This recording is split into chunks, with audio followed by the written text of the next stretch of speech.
Bible says that there is a time for peace and a time for war. לעולם לא נשכח את מעשי הזוועה שעשו לנו אויבינו. אנחנו הולמים באויבינו בעוצמה חסרת תקדים.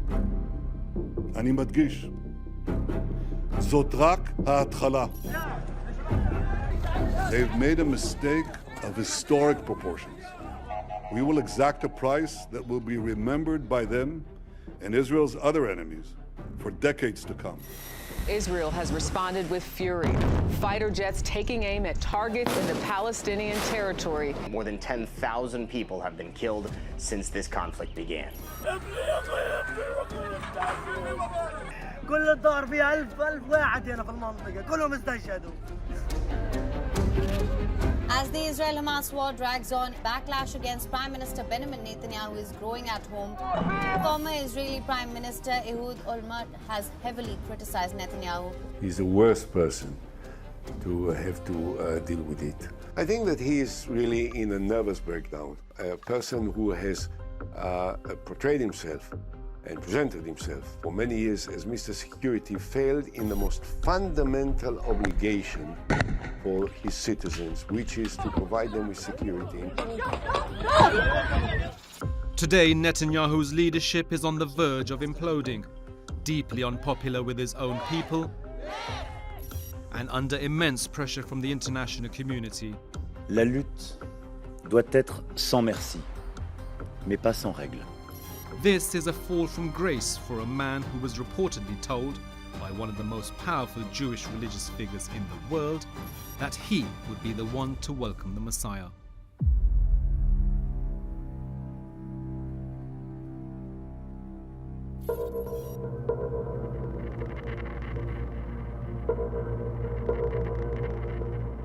"40 years ago, when Netanyahu was Israel's ambassador to the United Nations, he met Menachem Mendel Schneerson, the leader of the Chabad Lubavitch movement, known simply as the Rebbe. He said, you're going to this house of darkness, the UN, which was very, very unfriendly to Israel at the time. He called it the house of darkness. And he said, even in the greatest darkness, if you light a candle, it spreads a great light that can be seen from afar. The Rebbe reportedly believed Netanyahu had a mission from God to prepare Israel for the coming of the Messiah, or in Hebrew, the Moshiach. Over the next decade, the two men developed a close relationship. Soon after entering Israel's parliament for the first time, Netanyahu paid his respects to his mentor. Back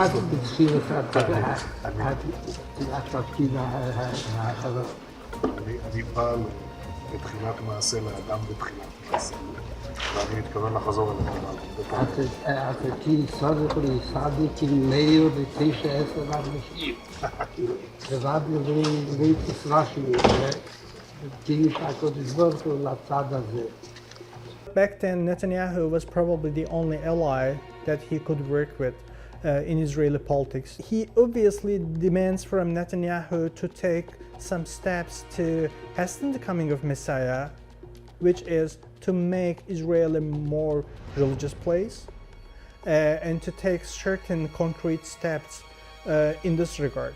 And Netanyahu says, I'm definitely doing that.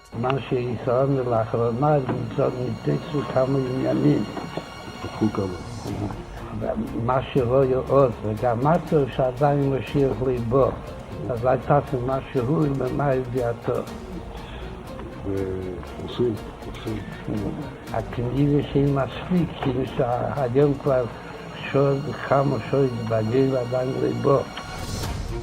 The Rebbe never visited Israel, not once, and yet from his home in Brooklyn, he was able to influence Israeli politics.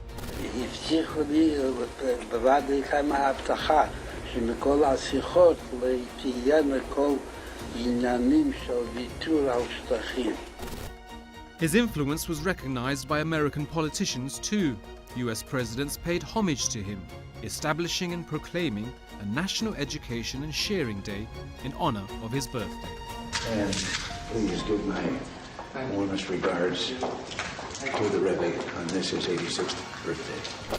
Menachem Mendel Schneerson was born in 1902 in the Black Sea port of Nikolaev, which was part of the Russian Empire but now part of Ukraine. He and his wife lived in Berlin and Paris before fleeing the Nazis in 1941, seeking refuge in New York, where they put down roots. A decade later, in 1951, he took over the Chabad movement from his father-in-law, who died the previous year.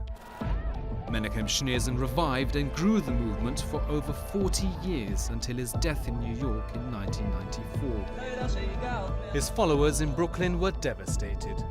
Most of them believed he would never die. They still believe Rabbi Menachem Schneerson will be physically resurrected as Mashiach, the Messiah. A physical resurrection when he's going to come back in his full glory imminently and redeem the entire world.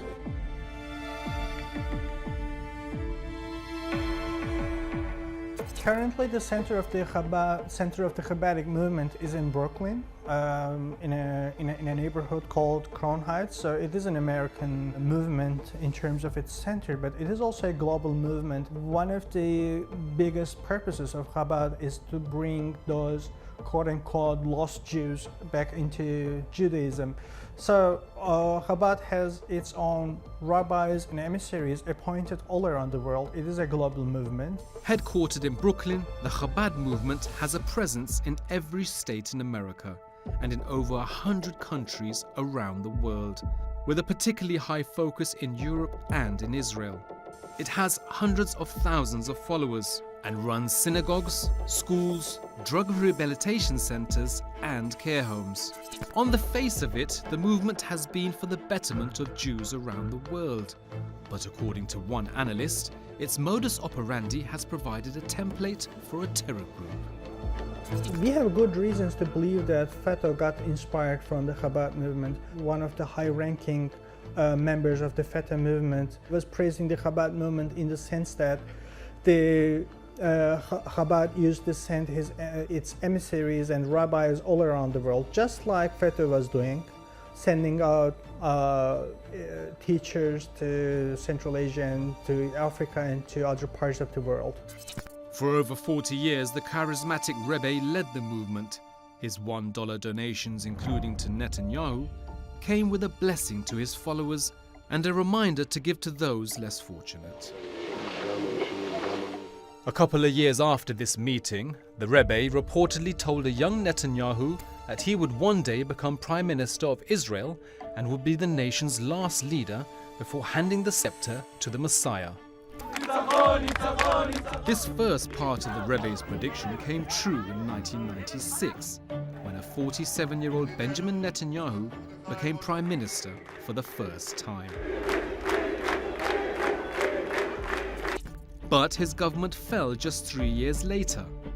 For a while, Netanyahu withdrew from politics. The Rebbe's words faded into history until a decade later, Netanyahu became Prime Minister for a second time. העם רוצה שינוי. העם רוצה ללכת בדרך אחרת. הדרך שלנו ניצחה. היא הדרך שתוביל את העם. Netanyahu's second premiership lasted for over 12 years, until he was eventually ousted by his political opponents. Another setback for anyone who believed in the Rebbe's messianic prophecy. But Netanyahu was back just a few months later, forming a coalition with ultra-Orthodox and religious Zionist parties. He began his third premiership almost exactly a year ago. And it's been a tumultuous year. His hardline government has massively accelerated the construction of Israeli settlements in the West Bank, considered illegal under international law. It's also provoked massive protests by attempting to grab more power for itself at the expense of other branches of government. The protests threatened to bring down Netanyahu's government. But then, on October 7th, everything changed. Breaking news out of Israel this morning, where Hamas has launched a surprise attack. A massive surprise attack. Hundreds of Hamas fighters poured across breached border points. They attacked by air, land and sea, taking Israel by surprise.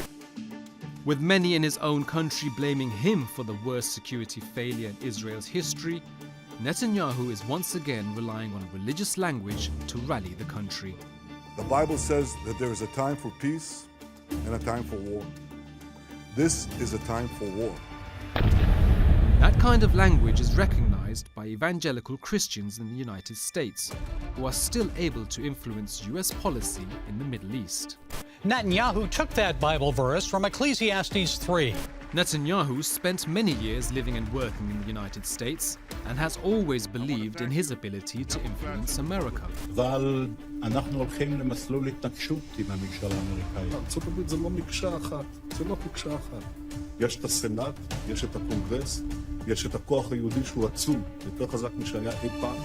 יש דעת קהל, יש לנו כוחות כבירים בדעת הקהל שמתנגדים למדיניות הזאת, גדולי הפרשנים. אמריקה לא תכפה עלינו דבר, אם לא נכפה. And today, his relationship with President Joe Biden may not be perfect, but that confidence, at least outwardly, is still there. בשיחותיי עם הנשיא ביידן ועם מנהיגים אחרים בעולם ובמאמצים רבים אחרים, אנחנו מגייסים לישראל תמיכה בינלאומית כבירה.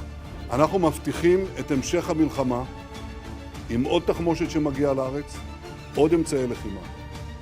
אנחנו נחסל את החמאס, אנחנו נביא ניצחון. Today, Netanyahu compares his war with Hamas to Israel's battle with the Amalek in the Old Testament. You must remember what Amalek has done to you, says our Holy Bible, and we do remember and we are fighting. The Amalek was one of Israel's arch enemies, and in some parts of the Old Testament, God commanded they should be destroyed. Some commentators believe this is what Netanyahu is signaling with his biblical references. Amalek is a sign of people what was evil people, and they try to take away Jewish people from God, to divide them from God and to take them away from God. He's doing the same thing what Amalek has done. He's doing what Amalek has done. So how he coming to speak in the name of the Torah, in the name of the Jewish religion, when he don't believe in the Torah, he don't believe in God? Benjamin Netanyahu is known to be a secular Jew, but he certainly saw the value in being associated with the Rebbe, whose presence is still felt in Israel even 30 years after his death.